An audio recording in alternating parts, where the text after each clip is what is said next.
Comme le disait monsieur l'adjoint à la culture de Neufchef, la bibliothèque est également un lieu de vie, de rencontre, de discussion.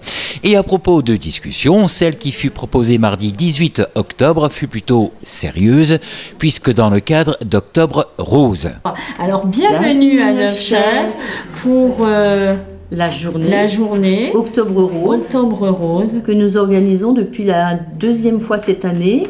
Rehaussé par la présence de Madame le maire de Neufchef Carla Lambourg, le public fut nombreux, venus pour s'informer et échanger. J'ai eu un cancer du sein, donc ça me concerne quand même principalement. Et puis bon, toujours intéressant d'avoir des renseignements sur l'après et voilà. Cette soirée d'échange sur le cancer du sein, mais pas seulement, fut animée par Mesdames Barbara Spic, psychologue, l'infirmière sage-femme d'Ayange Catherine Mangin, ainsi que Madame Wolf, présidente de l'association Les Dames du Cœur du Nord Mosellan. Qui est connue surtout par la Thionvilloise, mais encore pas suffisamment pour les actions qu'elle propose pour les personnes suivies en oncologie et les aidants. Donc on propose un planning d'activités tous les jours de la semaine, matin ou après-midi, pour nous adapter aux soins qui sont parallèlement en hôpital. Et donc ces activités physiques adaptées et de bien-être qui, je l'avoue, après avoir passé la journée au CHR, prennent de plus en plus d'importance et sont de plus en plus demandées. Autant par les femmes que par les hommes. Les aidants, on a vu des familles qui venaient vers nous parce que la personne soignée n'ose pas encore toujours venir. Nous vous proposons des activités adaptées, des activités bien-être, des ateliers d'expression et de créativité, des groupes de parole. Nous finançons également des projets au sein des structures de soins. Et moi, j'anime les groupes de parole des Dames de Cœur.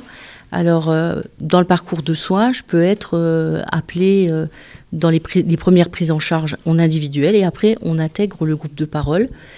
Et là, c'est un retour sur expérience, c'est-à-dire que les malades entre elles vont parler de leur parcours de soins, de leur aventure dans la maladie, pour répondre à peut-être même à des petites questions d'organisation quotidienne, mais aussi plus pointues sur les traitements, sur les effets secondaires des traitements, sur l'hormonothérapie et leurs effets secondaires aussi. J'ai été malade, donc je sais ce que c'est. Et puis je voulais savoir s'il y avait des nouveaux médicaments, des nouveaux protocoles, comment ça se passe, en fait, voilà quoi. Sur l'arrêt du travail, sur comment on gère sa famille, comment on gère ses enfants, comment on annonce ça à sa famille. Vous étiez malade, est-ce que vous êtes senti soutenu par telle ou telle association, et notamment moralement et psychologiquement? Psychologiquement, oui, parce que j'étais à l'ICL de Nancy, donc très bien, à très bon hôpital au niveau psychologique, au niveau soins, à tous les niveaux. Mais en dehors de ça, non, pas de soutien plus que ça. Ça, j'ai encore jamais entendu.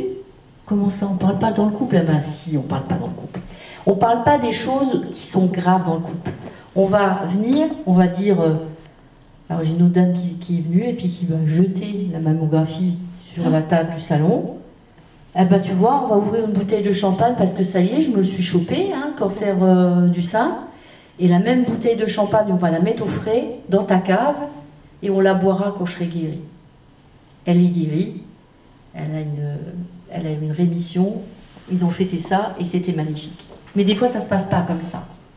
Et donc je participe à la soirée sur Octobre Rose pour parler surtout du dépistage, puisque depuis quelques années déjà, les sages-femmes ont comme compétence le suivi gynécologique de prévention. Donc évidemment, nous voyons les dames pour leur visite annuelle. Évidemment, nous faisons tous les examens complémentaires, nous pouvons prescrire les examens complémentaires qui seront nécessaires, l'examen des seins, l'examen le toucher vaginal, etc., le frottis. Et évidemment, si nous avons une interrogation ou un doute sur un examen particulier, nous référons à ce moment-là à un gynécologue généralement hospitalier pour la suite et du diagnostic et de la prise en charge des patientes. Tout à l'heure, on parlait de dépistage. Le dépistage, c'est 50 ans. Maintenant, chez nous, on reçoit quelque chose dans la boîte aux lettres toutes les années. Votre dépistage, c'est super. Mais quand on n'a pas 50 ans, quand on a une charge mentale qui déborde, quand on a raté le rendez-vous annuel chez le gynéco parce qu'il n'y a pas de place chez le gynéco, parce qu'ils ont un an d'attente et la secrétaire vous dit bah, vous rappellerez fin d'année. Oui, mais j'ai déjà rappelé une dernière fin d'année et vous ne m'avez pas trouvé un rendez-vous. Mais là, je sens une grosseur. Et qu'est-ce que je fais? Et là, on arrive avec des retards de diagnostic. Et ça, je le vois aussi chez les dames de cœur, les retards de diagnostic. Et ben, c'est la double peine, hein, parce que ça, automatiquement, le parcours de soins va être plus problématique. Il va être plus long, il va être certainement plus invasif. Ça va être une autre paire de manches, quoi. Hein. Ça va être difficile pour les femmes.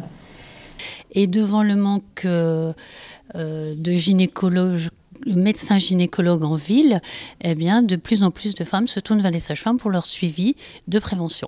Contraception, prévention. Et évidemment, on fait beaucoup de prévention aussi avec les patients d'indication sur les risques, la palpation mammaire, les facteurs de risque des cancers du sein en particulier, mais aussi de tous les cancers gynécologiques qui peuvent toucher les femmes et les jeunes filles.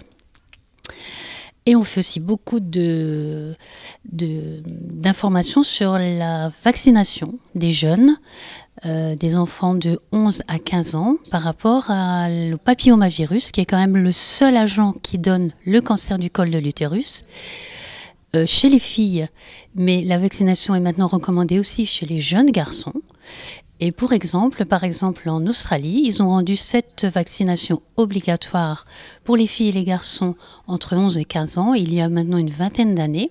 Et 20 ans après, chez les jeunes filles de stage qui avaient cet âge-là à l'époque, le cancer du col de l'utérus a tout bonnement disparu. Et pendant ces groupes de parole, il y a beaucoup d'échanges de vécu, mais aussi beaucoup d'échanges émotionnels, et beaucoup de bienveillance. Et c'est pour ça, comme disait ma collègue tout à l'heure, il ne faut pas rester seul avec cette maladie, il faut en parler. Surtout, ne restez pas isolés, surtout contactez-nous. Nous avons un site où vous pouvez nous rencontrer, rencontrer des personnes formées pour justement vous accompagner dans tout ce que vous avez besoin.